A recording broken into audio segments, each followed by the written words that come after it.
It's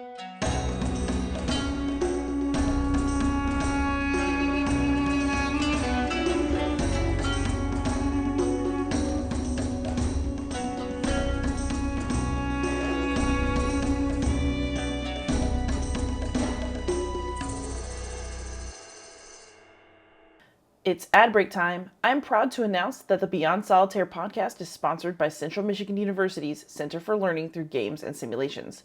Although the Kickstarter campaign for their next game, Hydrologic Cycle, has ended, I'll let you know when you can late pledge.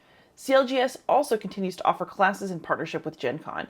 Their next course will be Intermediate Role-Playing Game Design with Eloy Lasanta, and it starts on June 19th. I know it will be fantastic. Reports from Eloy's students have been nothing but glowing. And I'll also include a final plug for myself.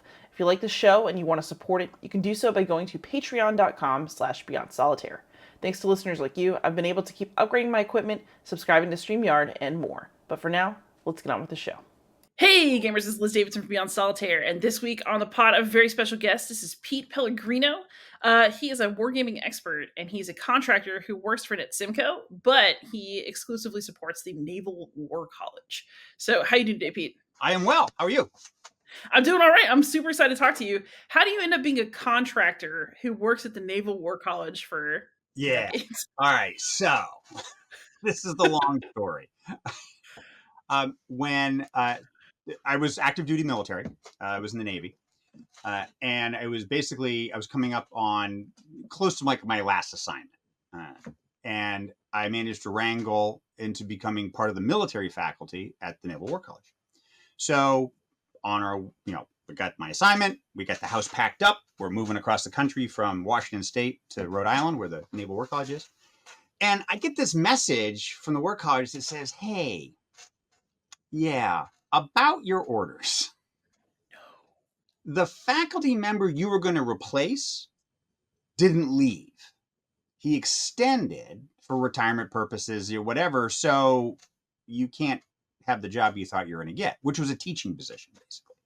It says, but if once you're on campus, really the big Navy, all they know is that they sent you to the War College and they expect us to manage the local personnel movements and whatnot. So from big Navy's perspective, you're still coming to the War College, but we're going to stick you in wargaming, if that's okay.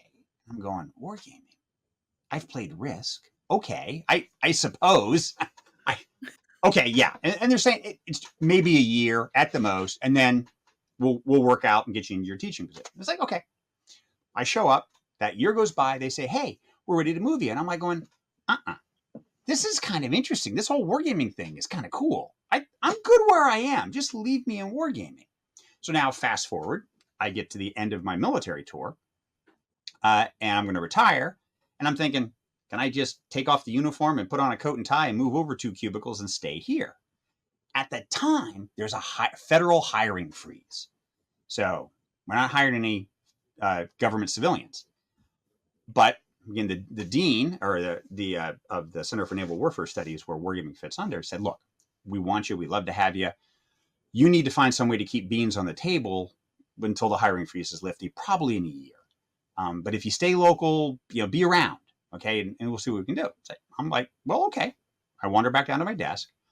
And the lead contractor for external support to the wargaming department, because our wargaming department is so large that we need both government civilians, uniform military folks, and contractors to be able to fill out the ranks, because the whole department runs over 126 people. So we already had contractor support in place. And my future then boss wanders in, and he comes into my office, not unbeknownst to me, he had just talked to the dean and basically says, hey, I hear you're looking for, trying to figure out what to do with the rest of your life when you retire. Well, just come down to my office and let's chat. And I think I'm getting the fatherly mentorship thing. The guy who's retired ahead of me, George is 10 years older than I was. He's, so I'm thinking he's just gonna again give me all that fatherly advice about what to do when you retire and stuff. And as I'm talking, in hindsight, I realize, oh, that was the job interview. Oh, crap. all the stuff they tell you about, when you're going to retire from active duty, how you're supposed to handle that first interview I completely blew it because I didn't even know I was in an interview. So George basically said, "Hey, we're going to bring you on as a contractor. Um, and if and when the college finally offers you a civilian position, no harm, no foul. It's a business decision on your part. Happy to let you go and to have you go into government service. But I'm going to make it hard for you to leave contracting." And he did. So basically, what happened was he offered a better compensation package than what the government was. And it did give me a lot of flexibility to work outside of the college, which is where a lot of my gaming experience outside of the military came from. So I became a contractor, and just like that first job when they tried to move me out of wargaming to become a teaching, when they came around ready to hire me as a government, I went, can I just stay a contractor? This seems to be kind of cool. That's what So, happened. I just stayed a contractor for 20 years. so we'll come back to that, but I just want to. So I was actually surprised to hear this. So you did not do any wargaming during your actual career, Yeah, like no, in the military before going to teaching or any of that. no. And this was the one of some of the senior folks at the war college just assumed that I had come from some sort of wargaming background, if not from a hobby side of it, from an exercise perspective, big military exercises and stuff. And I had some exercise experience. One of my military assignments was putting together training exercises, but really, that doesn't. There are some similarities, but not a ton of similarities between the exercise world and the wargaming world. And as I tell people, my first 2-3 years in the job, I did the whole shut up and listen. I was surrounded by wicked smart people, and one of them, who will self admit that he has the social skills of flesh eating bacteria, and so my secret power was to be able to take what he was saying and repeat it in a way that didn't irritate people. And so people thought I knew what I was talking about. It's like, actually, I'm just channeling him, but I'm doing it nicer. Hey, it works out sometimes. So that's kind of how I just stumbled along into it. Now, my parents will sit there, and when I told them that I was into this whole wargaming thing, they were like, "Well, duh." And I did what do you mean, duh? What is this? Well, when you were a kid, you were tearing apart every game you got. You tore apart and made another game out of. It's like, oh, did I? Okay, I'll take your word for it. I kind of remember that, but I don't remember it as well as my parents seem to remember it, and that it was a foreshadowing of things to come when it came to the wargaming approach. So That's really interesting. So, given that that wasn't part of your training, what made you a true believer that it should be part of other people's training? And do you wish you'd had it yourself now? yes, to add the last part first. Oh yeah, definitely. Matter of fact, I avoided a couple of war game opportunities when I was in uniform because it just seemed like it was going to be a nuisance, and it's like, really, can't send somebody else. I don't want to go, kind of thing. Which again, in hindsight, was a mistake. So I think it was that the first couple of years, the folks I got exposed to, I had the opportunity to work with Peter Perla for a while, which obviously had a huge influence on my thinking. And if you're going to get plopped in anywhere where you're going to absorb the best and brightest people thinking about wargaming, it's at the Naval War College. It's got the history, the interwar period, War Plan Orange, all of that. All kind of there is rooted in the college, and the college has been gaming since its inception in 1884. By 1887, wargaming is part of the curriculum, and it was that way through all the way through, pretty much so through post World War II, beginning of the Cold War. And so, if anywhere was going to get me dipped in the Kool-Aid, it was there. And that's something I often, because I teach a wargaming class in the winter and in the summer, and I have to remember that my gaming experience is the old where you stand is where you sit thing, is somewhat unique in that we're blessed with a building. I got a 110,000 square foot wargaming center, largest in DoD, with an adjacent building with another couple 100,000 square feet. I've got 120 plus standing, a faculty and staff at 120 some. I'm mission funded. Our budget is ridiculous. So that's typically not what the rest of DoD gets to work with.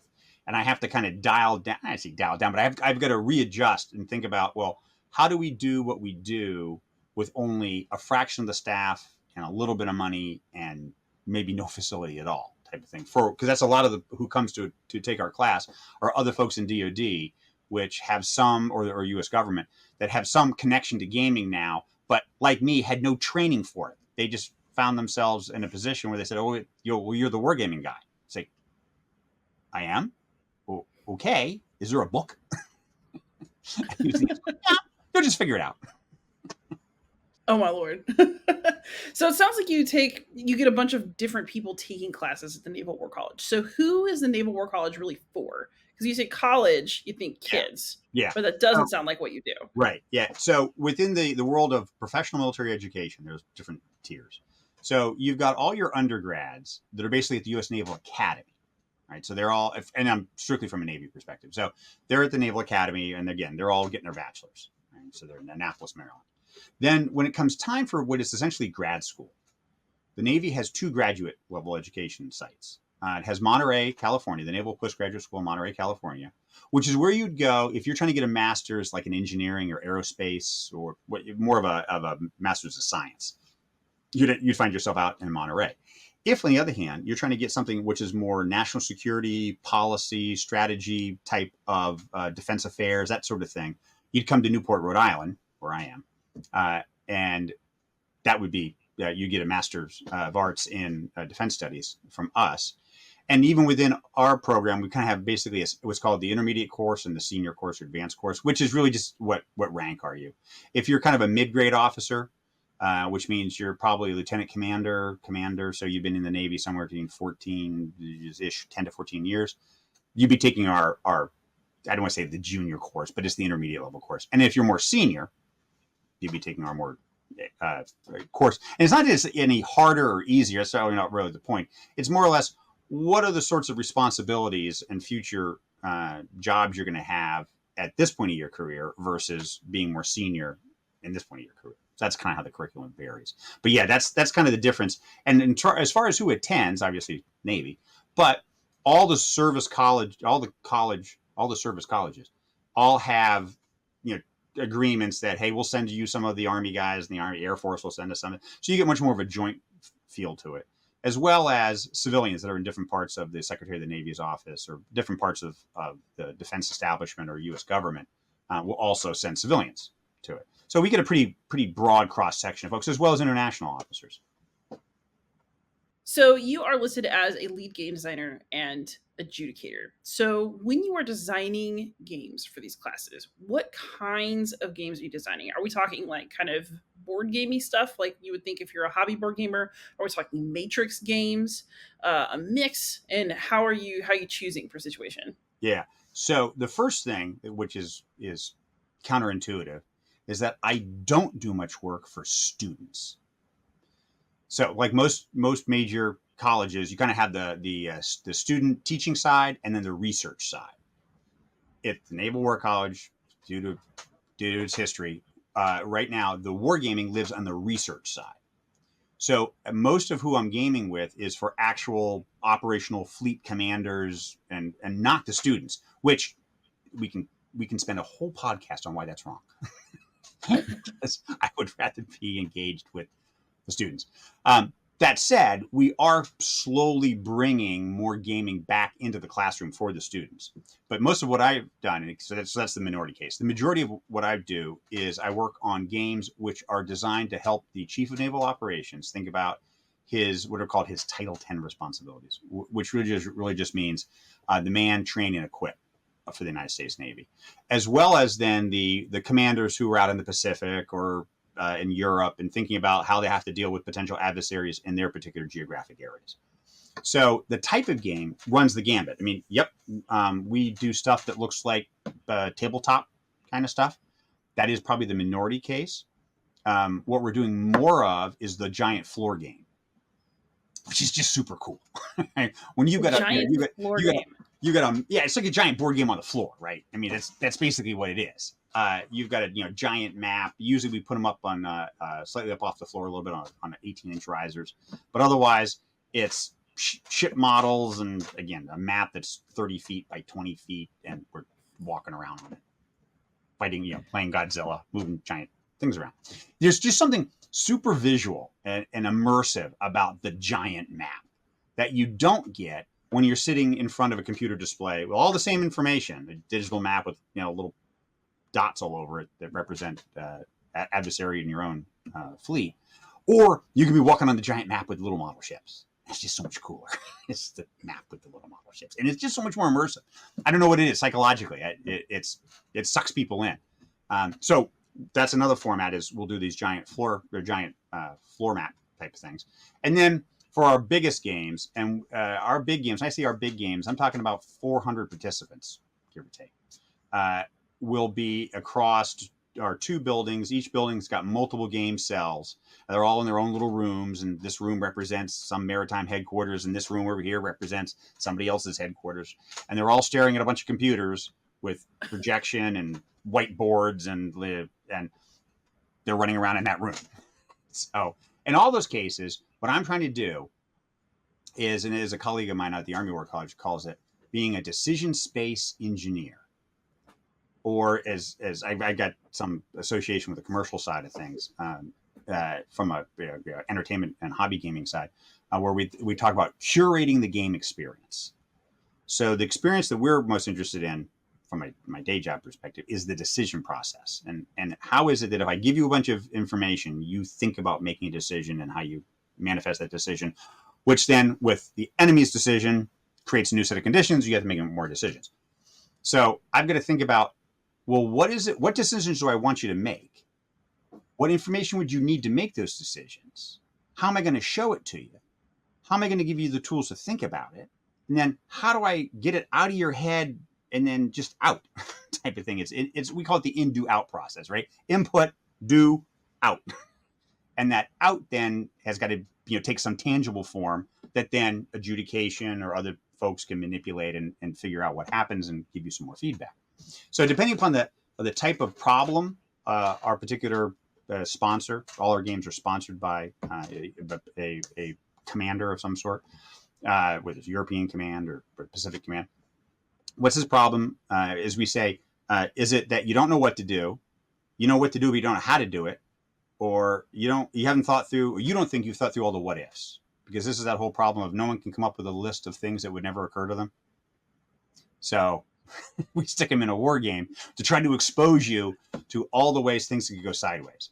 And we tell them, look, my game, or any game, cannot show you the way to win. But you'll probably learn half a dozen different ways you're going to lose. And so this is sort of like Edison and the light bulb. And they said, hey, how do you feel that, you've had all these failures in trying to make a light bulb? This is, how do you feel about it? He goes, I feel pretty good. I now know 99 ways not to make a light bulb. So likewise, I know 99 ways the enemy can really make a hash of my day, which is probably useful to have. Yeah, I mean, it does sound like useful information. So a couple of questions. Like this led to so many questions. So the big board, we're gonna see the big board. Uh, so that model of gaming, it sounds like there's a lot of, I guess, kind of resource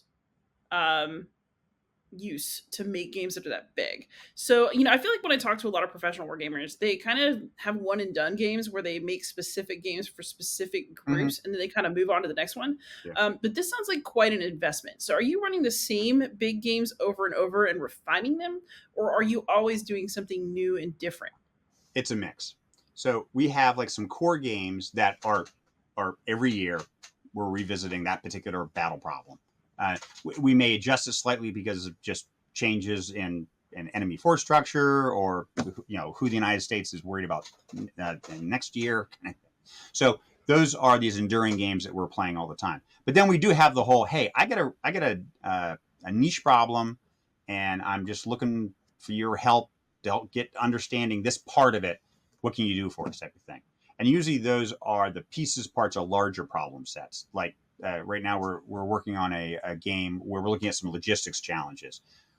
And the problem with logistics is oftentimes if I'm having one of these massive games where we're playing an entire AOR, or area of responsibility for someone's battle that's thousands of square miles, something's going to have to get abstracted. Something's going to have to get reduced in detail, because we just can't game everything everywhere the same level of detail. So someone's stuff is going to get rolled up into a lookup table. Somebody's stuff is going to get turned into a die roll. Well, at some point, that guy whose whole life just got reduced to a die roll wants to look more deeply at his little piece of it. So those are then we kind of do okay, we're going to do a separate game, and we're going to really focus on, at a much lower level, at a higher degree of detail, your specific problem set. And we may only do it for that particular commander once. Part of our problem is just demand. We're in high demand, and we only got so much bandwidth. Yes, we're big, but we get asked to do a lot of games. So at some point, someone's going to have to be told no. And we go through a whole prioritization process each year about who's going to get a game and who's going to be told, sorry, reapply next year for your chance to do it. So yeah, so it's a mix of that. We do try to reuse stuff, but at the same time, we don't want to fall into the trap of, well, I got the stuff, so I'm going to make your problem fit the stuff I have, as opposed to thinking about, no, what's your problem? I'll figure out a game that addresses it, and not inadvertently bias my answer as the old, well, I got a hammer, so all your stuff's going to start to look like nails, as opposed to, no, what is it you got? Maybe this year it's a hammer, maybe it's a screwdriver, maybe it's an orange. I don't know. Interesting. And then, one thing I wanted to ask too, you said you had 400 people playing one of these games. How do you keep 400 people suitably engaged at the same time? Because it's not just how do you logistically manage it, right? Like the whole point of a game is that people have to be like into it the whole time. How do you keep 400 people into one big game? Yeah. So I'll say that we don't always, and we call it the USA Today factor, where if I poke my head in a game cell and I see some people reading the newspaper, they're reading USA Today, then I screwed up. And then obviously I did not provide the right kind of decision space that required them to be engaged in it. And there's two sides to this problem. One is it's my fault. As a designer, I thought I understood the decision space and the people who would be engaged by that decision space. I thought I brought the right people in, but obviously I missed somewhere. And then I'm just not providing the right input for them to feel like they've got a role to play, to cogitate on the input, to be able to provide meaningful output. Now, again, I don't want to say, oh, no, we're perfect. We don't ever do that. Yeah, we do. We screwed that up from time to time. The bigger problem is when, because of the popularity of the games, they become events unto themselves, and we get folks who just want to invite more people. It's like, well, okay, I designed this event for we looked at your problem. We thought about the issues you have, the sorts of decisions that would need to be made. And we figured this is about a 120 player game. I would need that level of expertise. You don't want too few people that you don't get the necessary cross section of experience, but I don't want so many people that, again, I got people who are bored because we just brought too many of them and I can't entertain them all. So I want that happy balance. And based on our experience, we think 120 is about right. And the sponsor says, 120. Yeah, so we've already invited 40 people from this other command because we just think it would be cool to have them there. It's like, well, okay. It's like wedding planning. Yeah, you're right. It's like, no, you had a +1. You didn't get a +10. I said +1. Now I'm gonna but the cousins. Table. The cousins. Who said cousins? I said no kids. What happened? So yeah, that becomes a challenge in that when the sponsor just keeps wanting to pile people on, and I understand why they do it. I mean, they're not just trying to crash the wedding. They think that there's utility in having those people at least exposed to the things that we're going to be talking about and doing, because oftentimes we find that even commands that are in the same geographic area have a hard time in the course of a Monday through Friday work week getting together and doing the sorts of things you can do at the Naval War College. So it's almost like, hey, it's an event unto itself. We can go there. And even though, yes, I understand that in DC, you're just 3 blocks away, we never get together. But if we go up to Newport, we can spend the week together. So I think it's important that you come. Meanwhile, from our end, we're sitting there going, but I didn't need 50 people in that cell. I needed 5. I have work for 5. I don't have work for 50. Well, find something for them to do. No, it doesn't work that way. Just leave 47 USA Todays in there. Yeah, so that is a challenge. But basically what we're trying to do is we have to think about both from a who's thinking about it and realize that a lot of the people that I have coming are very senior officers. And we have the joke about senior officers don't type. Okay. They're past typing. They want to sit there and talk about the battle. At some point, someone's got to fill out the move sheet. Okay. And if it's not the admiral, then it's the 3 lieutenant commanders they brought. So That's funny. we do have that whole staffing. It's like a whole little mini staffing issue. And we do have this running joke about how increasingly blue commands, because they don't get a chance to get together and practice these large scale things where they're going to be working with multiple headquarters in different time zones across thousands of miles of battle space. So they want to use our games that opportunity to do that they induce a player hierarchy that the game itself doesn't need.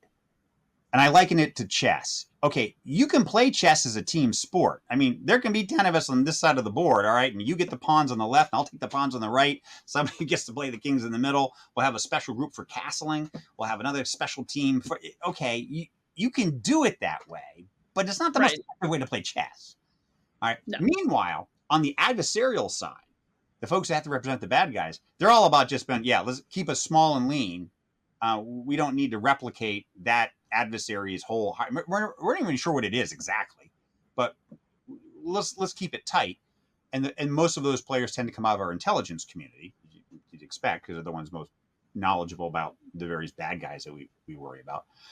And so they play a lot, just because there's only so many experts in Iran, North Korea, the Russians, China, whatever. There's only so many experts of that. So they get invited to play a lot of games. And just by virtue of playing a lot of games, you get good at playing games. It's kind of like a no-brainer when you're a gamer. It was like, well, yeah. That's how it's done. But for people who don't play games as much, they come into a war game environment and they stumble over the transition between, okay, this is not your day job. It's not the way you would really organize to really fight, because you're not really fighting. You're in an abstracted version of the fight. And for example, it's not going to be a 24/7 operation here. We're only going to game from 8, and we're all going to be beat by 6 o'clock at night. We don't want to do this 24/7. That's not going to be the tempo if this really goes down. So we're playing for less time. We're playing time jumps in an accelerated timeline, because no one actually wants to play 1-to-1 time. Because that means that every war is 5 days long, because that's how long we play, Monday to Friday kind of thing. So obviously we need to accelerate things. You're not going to have all the staff support. And there may be 1,200 people in your staff back at headquarters. You brought 20 of them here. So you can't do the same sorts of things you do there as you can here. And that's hard for people who aren't used to that mental shift that every gamer goes through. As soon as you sit down at the table and you orient yourself to the game, and you get that whole, okay, so in this game, I am who? Okay, I'm Jack the Ripper. Okay, got it. All right. And you are the constable's looking for Jack. Okay, got it.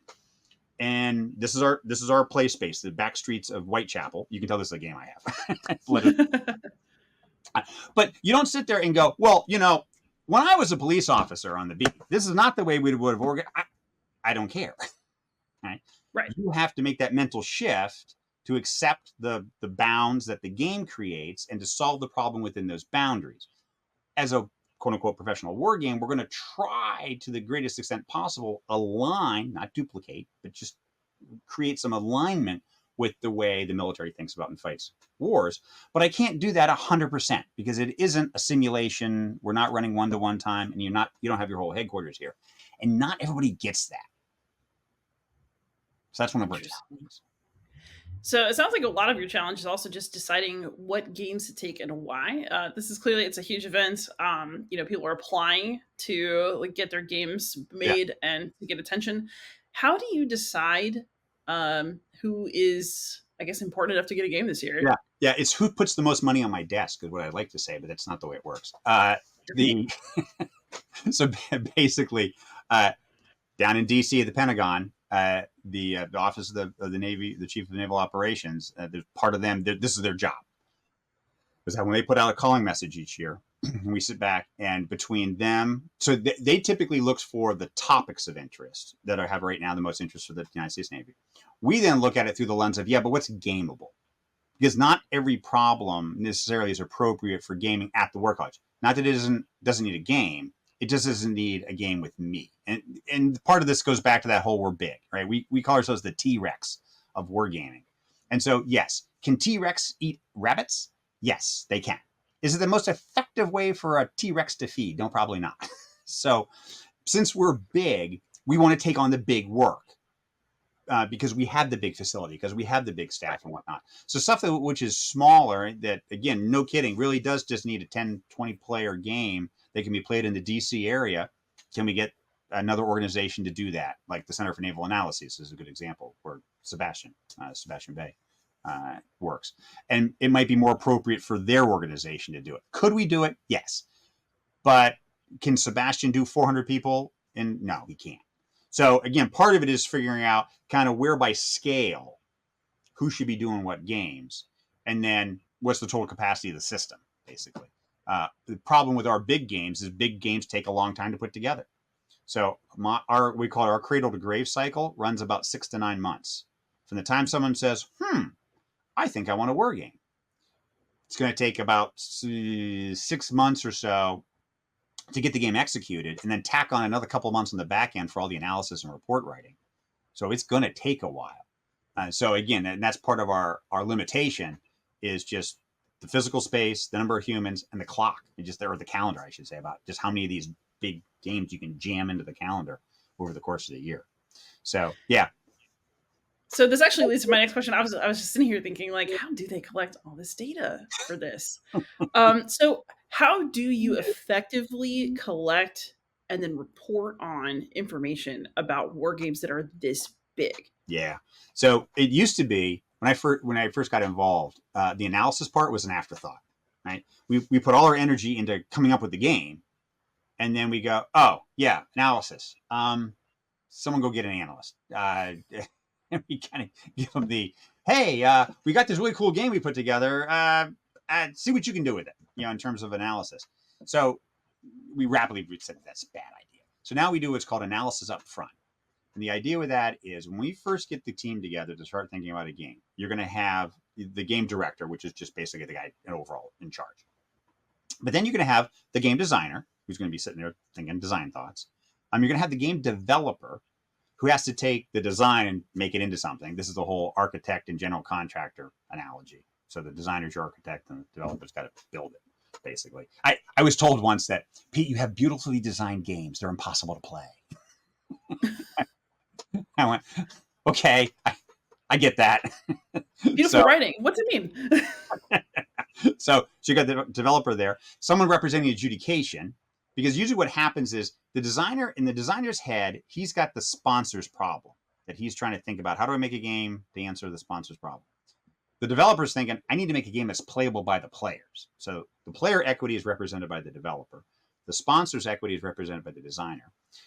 If it's a big game that's going to use a closed adjudication, then that's a process unto itself. And so someone's sitting there going, this is all lovely, but you're not giving me nearly enough time to work out the interaction between forces. Since you want to do a turn every 20 minutes, that's not going to work. So you got someone representing that equity, the adjudicator. And then the analyst is there because he's sitting there going, okay, we have a research question, we have a hypothesis, we've got a problem statement, and I've got to hear enough places in the design and enough places in the development process where I'm going to be able to get data streams that I'm just going to be able to then do post-game analysis with.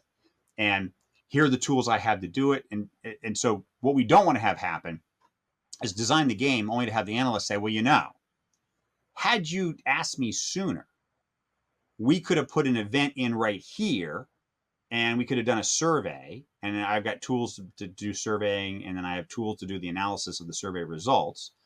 But you've already scheduled this chunk of time. There's no way we can wedge in at this point, so it's a little late. So I'll have to try to do something during the out briefing plenary process.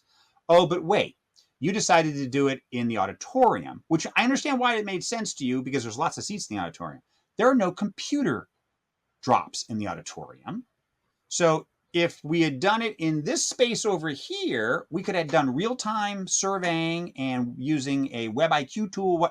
So it's keeping those four people in that kind of that conversation to understand where the opportunities are for each of us to fulfill our own perspective on it. And one of the key documents that's going to come out of the whole process is called the DCAP, the Data Collection and Analysis Plan, which is how am I going to analyze 400 people's input type of thing. And usually at the most basic level, we have an awful lot of note takers. Every cell is going to have multiple folks with clipboards kind of thing. And and computer terminals stuffed in corners to dash over there and take their notes and stuff on.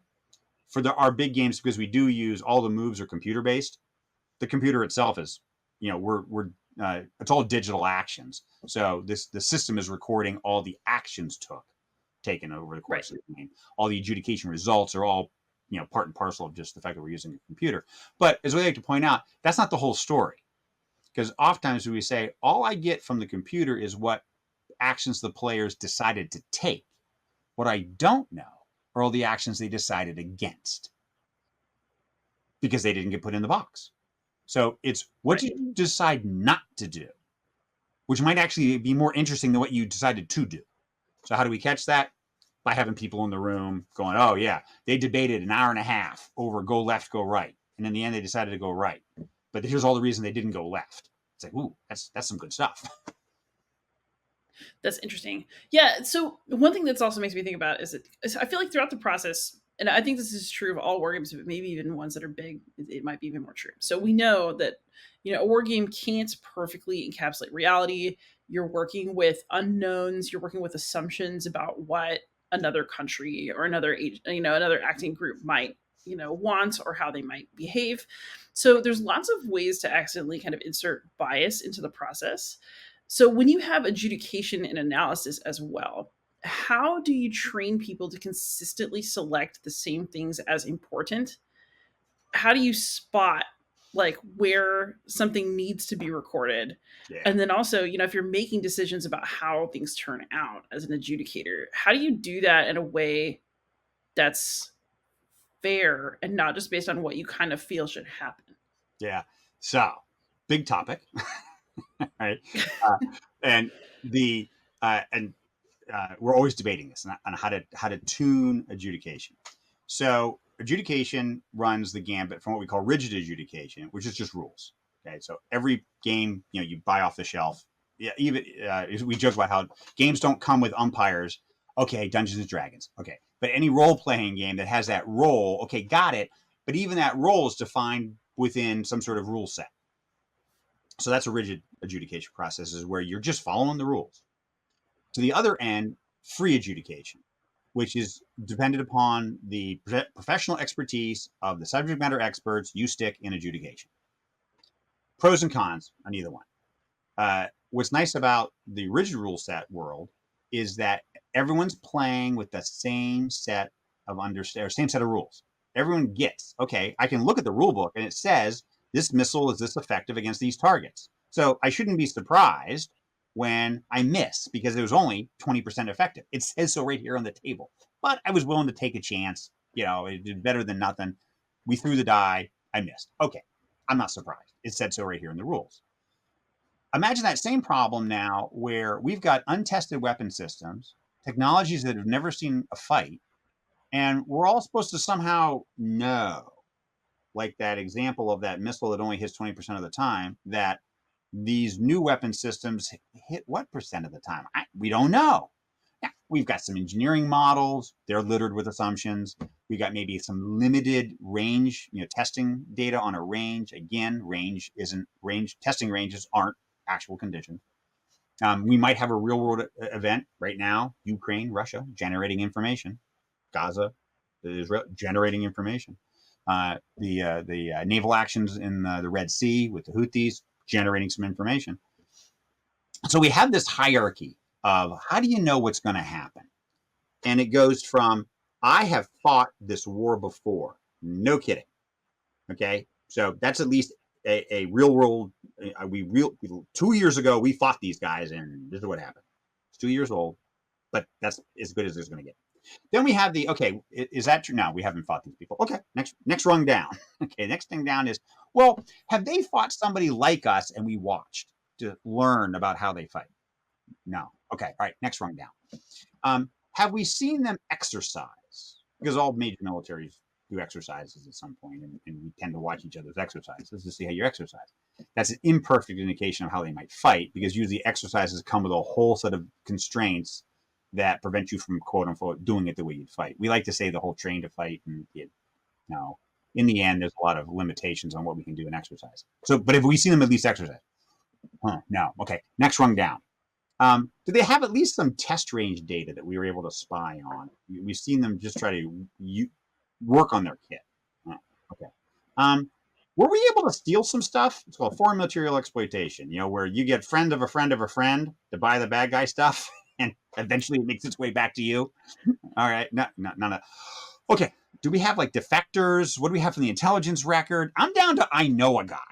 Okay. So I've gone from we've had no kidding operational experience all the way down to, well, I know a guy who seems to think he knows some stuff. Okay. And where are we along that spectrum? And when you're down in the I know a guy world, the problem with I know a guy is, well, my guy says this is the way the Russians operate their submarines. Well, my guy says your guy is wrong.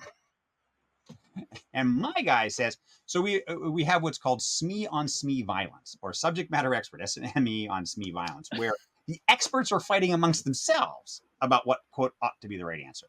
So this is where we get into this whole, how important is it that my answer is, quote unquote, right from an adjudication perspective, when we really don't know?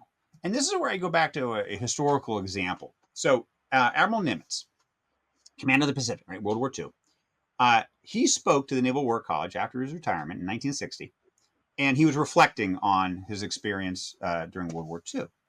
Now, Nimitz was a student at the War College in 1923.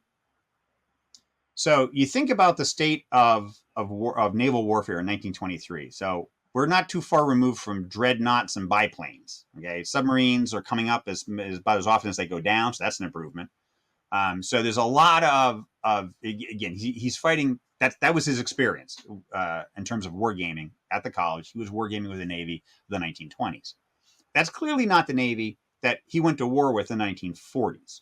Massive developments happened during the interwar periods in terms of aircraft development and submarine development, particularly, as well as the advent of the aircraft carrier and over the battleship, et cetera.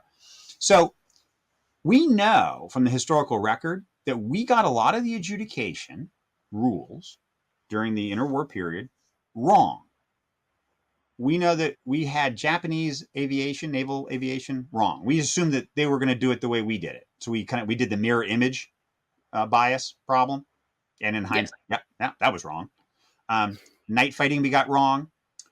Submarine employment, we got wrong.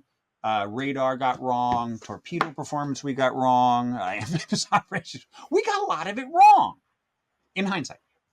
Nimitz would be particularly aware of that, given his experience.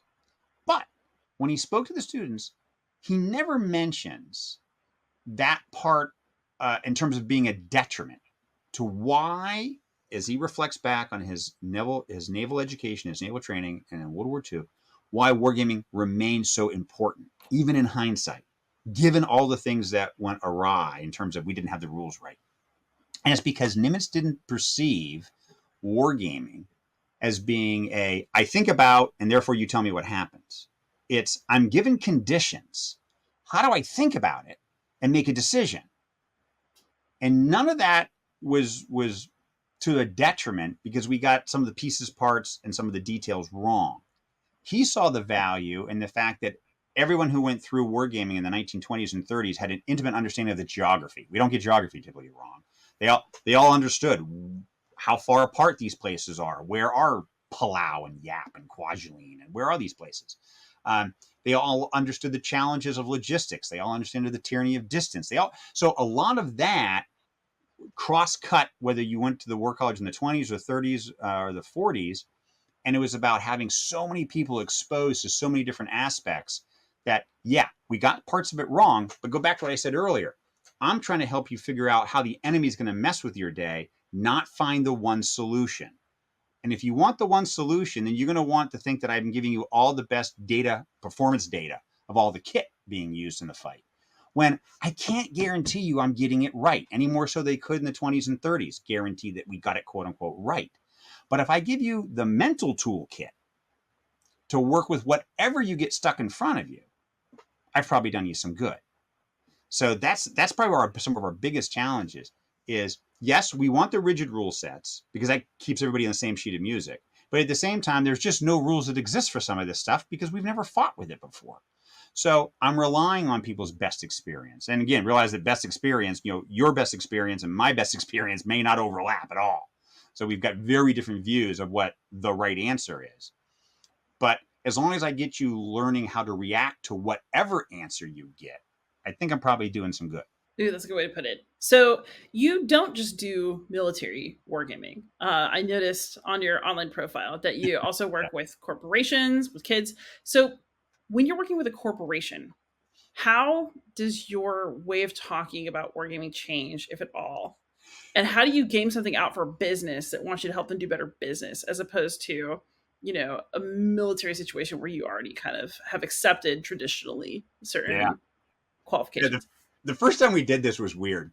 So it was a pop-up event, sort of in terms of it came out of left field, and it was one of the big Fortune 100 IT companies, and so I was super conscious about demilitarizing. I don't want to talk in commander and combat and your enemy type of thing. So we kept making it the manager, the CEO type of thing. And within like a couple of days, they're all like, no, tell us war stories. They all wanted war stories. So, that was a little odd. But the way we tried to approach it with this idea that the first thing we discovered that with a lot of businesses, they don't have a systemic way to plan their way through a problem. They're relying on the fact that, hey, I got lawyers here that I'm paying six figures for. The answer's in their heads. That's why I hired them. I don't need a process. I just need these lawyers, or I just need these engineers, or I just need these experts type of thing. We used to have the joke about, what if they all go to a convention and get hit by a bus? Now what? What's your continuity plan? They go, we hire more lawyers. So I went, oh, okay, that's an approach. Might we suggest a better one? So what we tried to introduce to a lot of the companies, and they want to fast forward to the gaming part. And one of the things we tell them is, you need something to game. You need a strategy to game. What is your strategy? Oh, we thought that's what the game did. No. So let's back up. And we basically introduced them to what's the military planning process, where you kind of go through a stage where you're trying to define what the problem is, trying to understand what the intelligence is telling you about the battle space, and then come up with some potential courses of action, which are designed to try to exploit your strengths, exploit their weaknesses. And from a business perspective, that's relatively easy for them. That translates across. It might be that you've got awesome logistics. They've got a limited distribution in the Southwest. You've got a supply chain, which is pretty robust. Their supply chain is relatively fragile, but, whatever. So that was an easy translation for them to think about it in those terms. Then having gotten to the point now where you've got a couple of three options that you now want to try to understand what are the strengths and weaknesses of each of those options. Now we're ready to move into a gaming environment where we can try to start to pick at stuff. It is funny how some companies see their competitors as antimatter to their matter. And it's like, well, they don't just exist to be a pain in your butt. Okay. I think they have shareholders, and I think they have employees, and I think they're just trapped. They just happen to be competing in the same marketplace that you are. But otherwise they're not just there to ruin your day. That they didn't sit around and say, you know what? I think that company needs a competitor. Let's be a company and go mess with them. And getting companies to stop thinking of them as being antimatter to their matter, and simply understanding that they are competing in the same space as you are. You've got strengths and weaknesses. They have strengths and weaknesses. How is it you're going to exploit your strengths and your opportunity, or take the opportunity to use your strengths against their weaknesses to be in a better place from a market share perspective? So it was interesting. They are pretty willing to do it. I mean, to engage in the activity once you kind of set it up that way. Some are more excited about it than others. A lot of it is personality. Some managers and senior executives are more risk averse than others, which means when we start pushing some extreme ideas in terms of thinking about, well, this is an option, they're like, no, it's not. I say, well, it is. It's not physically impossible. So it is. And we do this with the military side. We talk about this idea that never assume away what your adversary might do if it's physically possible. Just because you've never seen the Yellowtopians do that before doesn't mean that they couldn't. Yeah, but could they do it? Yes, then we have to consider it. It might be highly unlikely because, like you said, we've never seen them do it in any exercises or any of that. But could they? Because otherwise, you're just wishing away adversary capability. Then when you find out that they do have a death ray, and we said they might have a death ray, then you're completely caught on the back foot. So it's trying to get folks to understand that space like that and to use that thinking, which kind of brings that gaminess into it. And they usually kind of, again, they once you get them going, I've had some great games and played with companies and stuff that things that now we take for granted, like especially in the telecommunications side of the house, where it used to be everyone was in their own lanes. You either made hardware, you made software, you delivered content. Everybody stayed in their own lane. Not anymore. So, yeah, and we actually had a game with a company where they were starting to see on the horizon maybe some of that, and they wanted to start thinking through what happens when a lot of what it used to be Netflix just showed somebody else's content, didn't make their own content. That's Universal's job. That's 20th Century Fox's job. That's somebody else's job. They're just a distributor. Yeah, but what happens when the distributor wants to make content? That's madness, you say. Is it? So a lot of those games just expose people, get people to start thinking about and popping those sorts of ideas up, because back to what I said earlier, no one can think of a list of things that would never occur to them. You've got to get yourself out of your own little, cocoon of thinking, and to get that adversarial with a small a pushback to be able to say, yeah, but what if they did X? Oh, that's not probable. Didn't say it was. I said, what if? So, how does this also apply to your work with younger students? So, I know that you also do some historical game designs for it's high school students, right? Yeah, primarily high school students. Yeah, high school students, Sea Cadets, Boy Scouts, that group, in the scouting program. Yeah. So, on the historical side of things, one of our little mantras is we want to expose students to the same dilemmas that the historical counterpart they're studying had to wrestle with, without preordaining the same outcome. Because otherwise, it's a drag to play, right? Right, if you're studying the Civil War and you know that, well, we're playing Gettysburg. Well, I know how this ends. I don't want to be the South, kind of thing. Yeah, got it. And so most of our games are designed such that historical research, understand kind of what are the pivotal moments. And this is something that also we have students do, by the way. I get students to make their own games. Yeah. Because there's nothing like making, from stuff we do with Georgetown and stuff, there's nothing like making your own game. To learn about a topic, make a game about it, and you'll come out so much more, informed than you were before you tried to wrestle with a game about fill in the blank. So, yeah, with students, a bunch of other constraints kick in. Classroom duration. You can't play a game that goes for 2 hours if you're trying to do it during the school day. Right, because you're a school teacher, you know this. Yeah, we got like a 55 minutes, and you're lucky if they come in on time, and if they don't start getting antsy right before the bell. So yeah, exactly. So you've got that time limitation. You want to avoid, and this is hard when you're doing military games, because military games often come with a factor of attrition. So what happens to Johnny and Amber when they had the second platoon, fifth, and they're gone, they're wiped out. They got obliterated 20 minutes into the game. What do those two students do now? Well, they're a problem. Okay, because they suddenly become, right? They're disengaged. So you've got to come up with all sorts of clever ways to think about how do we either reconstitute forces? Do they get a secondary role to play? And one of our games, I've got this big game where it's a trench game. So it's for one history program. That's East Greenwich High School here in Rhode Island. And someone complained years ago that the game was just all rolling dice, or whatever game we were playing. Therefore, it was all luck. And I didn't want to get into the time of, well, no, it's the statistical distribution of probability. Okay.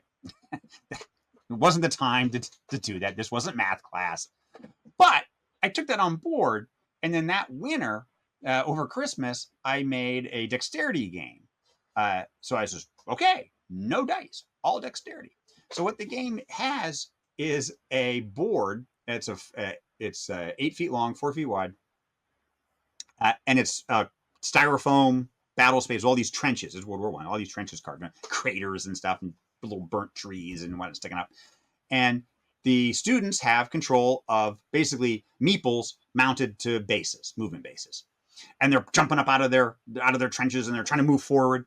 And when they're doing all this, the opposing side has pom-poms, and they're throwing fistfuls of pom-poms. Small pom-poms are rifle rounds. Big pom-poms are artillery that they have to turn around backwards and throw over their shoulders. They can't see where it's going. They have to kind of loft it and do indirect fire.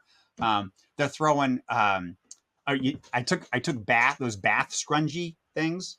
Yeah. Right. And I took them apart, and I have them throw it like poison gas. So I've got yellow ones that are mustard gas. I have to wad them up into tight little balls. And then when they throw it, of course, it expands and drops where they don't want it to, and it lands on their own troops. I got green ones for chlorine gas. So it's all dexterity based. Now, because it's World War I, part of what we want them to understand is the horrific attrition rates from the war. So their troops are getting wiped out constantly. They're getting obliterated. And the problem would be then they're out of the game.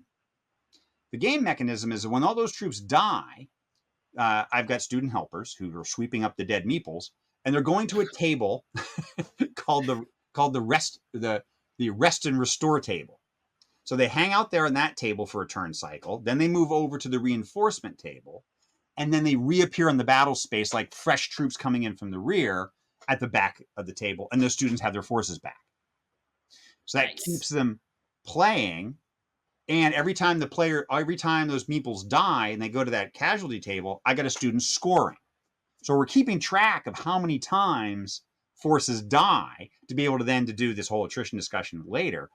But you get to play the whole time. Your forces never, quote unquote, you're never eliminated as a player. Right. Which works super well, from that perspective. And we play for it's a madcap, just about an hour. Because I've got the advantage in that whole program of a super receptive social studies department, where they've given over the entire day to a series of games for the entire 10th grade.